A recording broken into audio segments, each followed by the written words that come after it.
Hey guys, welcome to Kelrune's Whiskey Corner. Today, we're going to be reviewing the Willett Pot Still Reserve. Let's have a sip.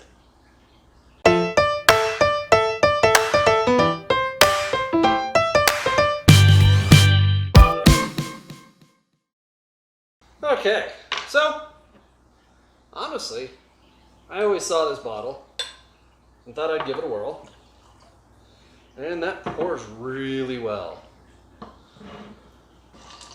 So, let me get my regular taster ready, and let's start on the nose. Starts off a little hot. Let's try that again. There we go.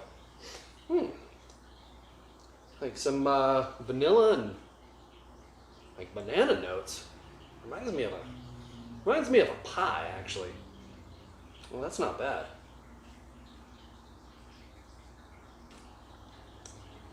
Ooh. Now that really reminds me of a pie. On a taste, you instantly lose that banana, but on the nose, you pick up that banana, but then you dive right into it. It's kind of like a shortbread cookie, almost like the Girl Scout cookies. You get some of those notes. It's that bready, that sugary.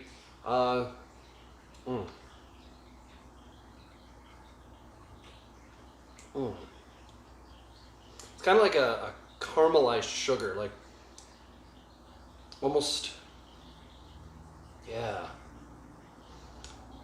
Barrel spice is almost not there. I'd have to say it's a little harder on the nose than it is on the palate.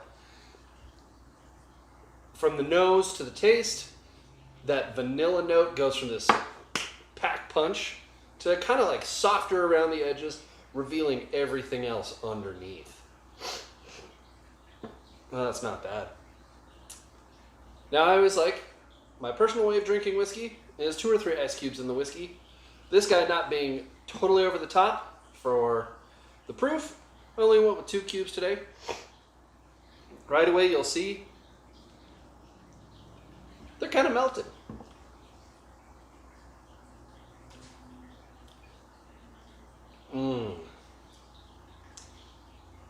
That's a pretty good whiskey.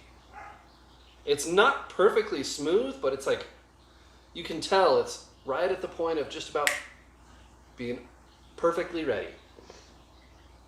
For what it is, this is an aged 8 to 10 year, 73% corn whiskey. Well, obviously it's a corn whiskey, it's a bourbon.